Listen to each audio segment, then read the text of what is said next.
সম্মানিত গাইস, আসসালামু আলাইকুম। আপনাদের দেখাবো আজকে আমাদের গুড় কোনটা কিরকম কি গুড় আমরা তৈরি করি।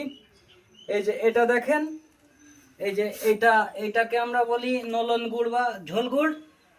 এই দেখেন, এইটা দিয়ে আপনারা পরোটা বা রুটি খেতে পারেন। আর এই ছাইটির এই হাঁড়িতে রয়েছে আমাদের দানা গুড় বা দানাদার গুড়। এই দেখেন, এটা কিন্তু ঝোল বানানা, এটা শক্ত ক্রিম কালার। এইটাকে আমরা বলি দানাদার গুড়। এই এই দেখেন গুড়টা দেখেন আপনারা। আর এই পাশে আছে এটা দেখেন, এটা হলো পাটালি। এই সিম্পল পাটালি বলে এটা। এটা আবার অনেক রকম করে তৈরি করা যায়। মনে করেন বাদাম দিয়ে কিংবা নারিকেল দিয়ে বিভিন্ন রকমের এই পাটালি তৈরি করা যায়।